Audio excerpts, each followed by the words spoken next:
Rudy Giuliani and Trump cooked up this plan to find a way to go after Biden. And Giuliani had all these contacts on the dark side, all around the globe, including some of the ones that are currently being prosecuted in this country, those two nuts from down in Florida, and then this bad guy in the Ukraine. So they had to gin up some dirt on Biden coming from the Ukraine, and Judy had friends that could help him do that. Corrupt friends, bad guys. So who was in the way? I am so proud of this woman. She was the most senior, highest-ranking woman diplomat in the State Department. Now, saying that is something because the State Department historically over the last 30 years has not exactly been where you go to find all the powerful women in Washington. Usually it was a lot of men, a lot of white men. And the fact that she has served and that she was in the way, this is who they had to get rid of.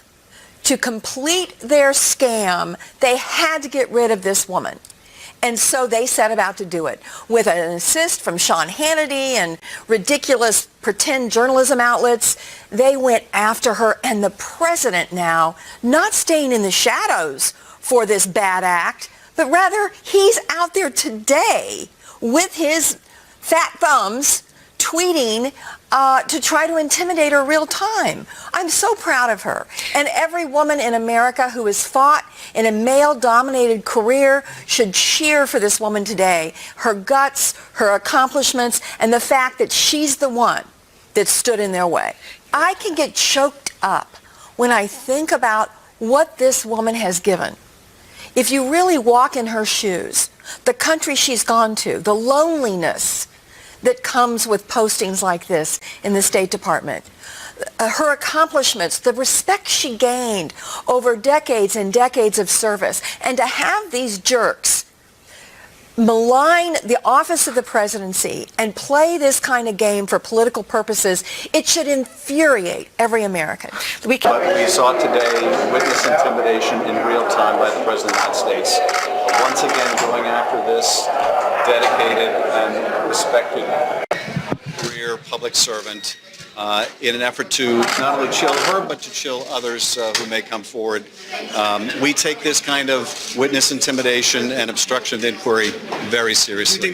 Well, I think the president should stop using the phrase "in the history of the country" because he doesn't know enough about it to justify it. There's got to be 10% of self-identified Republicans. I know a lot of Republicans whose hearts are in the right place, but their minds have been captured by the pursuit of power.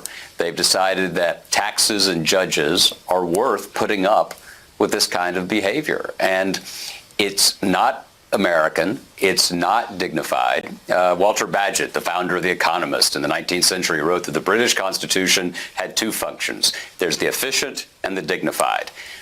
The President of the United States embodies both of those, is supposed to.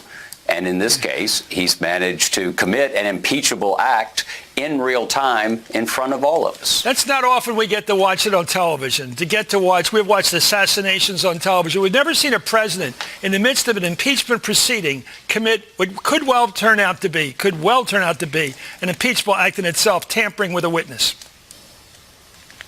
Right. And as you say, it's not even like the Nixon tapes. We had to subpoena those. This just unfolds in plain sight. And I think people have to think about it. And they may come to a different conclusion. But as John Adams once said, facts are stubborn things. And the fact of the matter is people have to decide, is this the person you want sitting there at the pinnacle of power with the charge of the Constitution and the destiny of what Churchill called the Great Republic? All hail the losers! Losers! Ooh.